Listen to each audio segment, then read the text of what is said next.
욥기서 39장에 기록된 이 말씀을 통해서 하나님께서 주시는 은혜를 우리가 함께 나누기를 원합니다. 이 욥기서 39장에는 욥기서 38장에 이어서 무지한 말로 하나님의 생각을 어지럽게 하는 이 욥에 대해서 책망하는 말씀들이 기록이 되어 있습니다.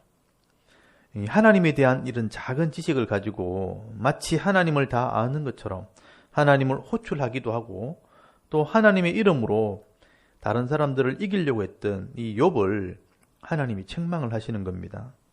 네가 하나님이 하시는 일을 알고 있느냐? 이것도 모르면서 네가 하나님을 안다고 할 수 있겠느냐 하면서 하나님은 우리가 생각하는 그 이상으로 크고 광대하신 분이라는 것을 지금 말씀을 하고 있습니다.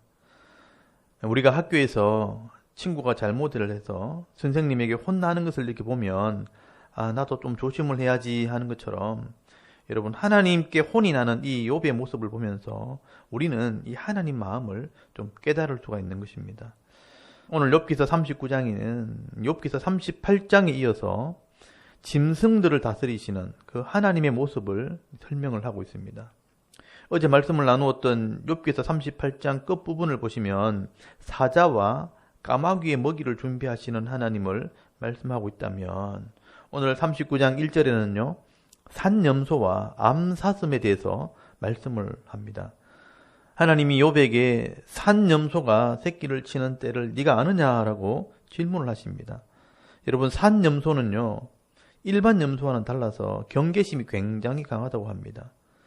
그래서 산지에 살면서 밤에 이렇게 나와서 풀을 뜯기 때문에 보기도 힘들고요. 또 산염소를 만나려면 벼랑 끝이나 또는 산지를 쫓아다녀야 만날 수가 있습니다.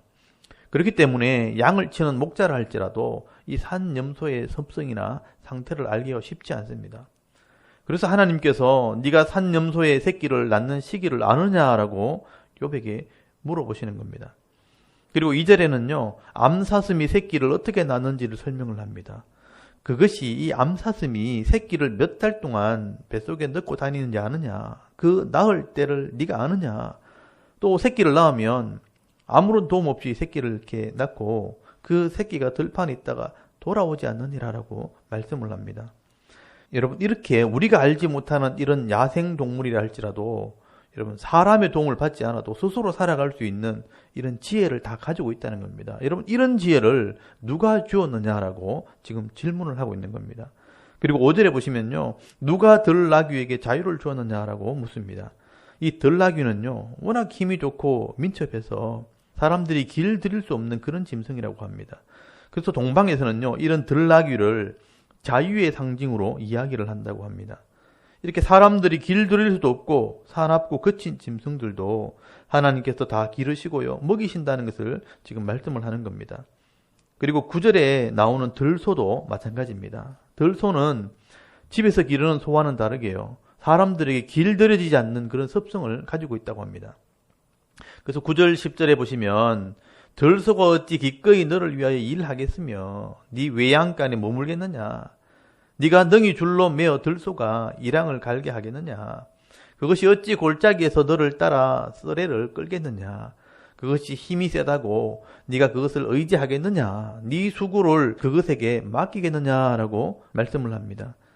여러분, 이렇게 짐승들도 사람들에게 길들이게 하는 습성을 하나님께서 주셔야 길들여서 일도 시키고 젖을 따기도 하는 것이지, 여러분, 아무리 힘 있는 짐승도 하나님께서 길들여지는 습성을 주지 않는다면 아무런 소용이 없다는 것입니다.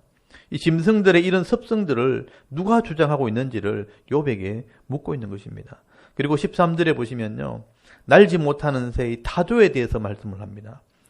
여러분, 진화론자들은 타조가 원래는 날았지만 땅에서 너무 오랫동안 이렇게 음식을 먹다 보니까 몸이 무거워져서 날지 못하는 새가 되었다. 그렇게 말하지만 사실은요. 하나님께서 처음부터 그렇게 만드신 것입니다. 여러분, 13절에 보시면 타조는 즐거이 날개를 치나 학의 깃털과 날개 같겠느냐 이렇게 말씀을 하죠. 여러분, 타조는 아무리 날개를 퍼덕거려도 황새처럼 날지 못한다는 것입니다. 그리고 하나님께서는요. 타조에게 모성애를 주지 않았다 이렇게 말씀을 합니다. 그래서 14절에 보시면 타조가 알을 낳고 흙 속에 알을 버려두고요. 잊어버린다는 겁니다. 타조는 참 특이한 것이 16절에도 보시면 자기가 낳은 새끼도 자기 새끼가 아닌 것처럼 그냥 무정하게 대하고요. 자기의 수고가 헛되게 되는 것을 두려워하지 않는다라고 말씀을 합니다. 이것도 17절에 보시면 하나님께서 하시는 것이라고 말씀합니다. 이는 하나님이 지혜를 베풀지 아니하셨고 총명을 주지 아니함이라고 말씀을 합니다. 하나님께서는 이렇게 타조에게는요 지혜와 총명을 주지 않았다고 말씀을 하죠. 그런데 타조에게는요 이 남다른 능력이 있는데 그게 뭐냐? 18절에 말처럼 달리는 능력을 주었다고 말씀합니다. 그래서 타조는 날지를 못해도 워낙 빠르게 뛰기 때문에 사람들에게 좀처럼 잡히지 않는다는 것입니다.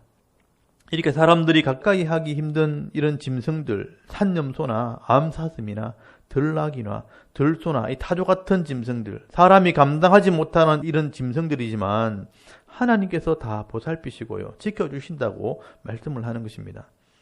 여러분 19절에는 말의 능력을 말씀을 합니다. 말의 힘을 네가 주었느냐, 그 목에 흩날리는 갈기를 네가 입혔느냐라고 말씀을 합니다. 여러분 말을 보면 세상의 어떤 동물보다 빠르게 달리는 힘과 근육을 주었습니다. 그리고 멋진 갈기를 주어서요 들판을 뛰어다닐 때 아름답게 만들어 놓았습니다. 그런데 하나님께서 특별히 말에게는요 두려움을 주지 않았다고 말씀을 하죠. 그래서 말은 칼을 보아도 물러서지 않고 놀라지도 않습니다. 그래서 말은 전쟁에서 가장 용감하게 싸우는 그런 짐승이 될 수 있는 겁니다. 그래서 여러분 25절에 보시면 나팔 소리가 날 때마다 힝힝 울며 멀리서 싸움 냄새를 맡고 지휘관들의 호령과 외치는 소리를 듣느니라 라고 말씀을 합니다. 그래서 이 고대로부터 말을 타는 민족들이요 세상을 지배하게 된 것입니다. 우리나라에도 이 고구려가 기마민족이고요. 또 몽골이 그랬고 또 헬라 제국의 알렉산더 대왕이 그랬다는 것입니다.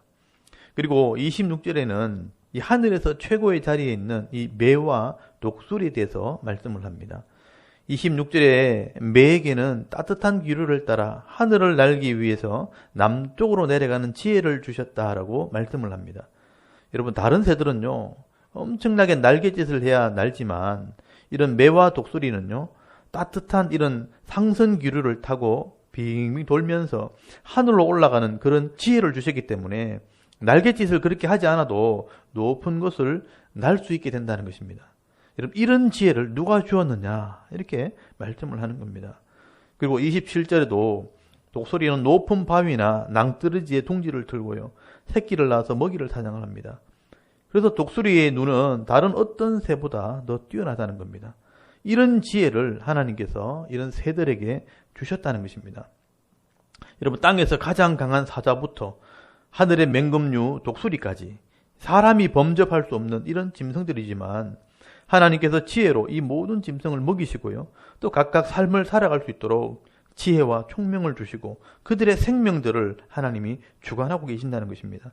여러분 그런데 하나님의 형상을 따라 창조하시고 하나님의 지혜와 총명을 주신 이 사람들을 하나님께서 그냥 두시겠느냐 그렇게 욥에게 지금 말씀하고 계시는 것입니다.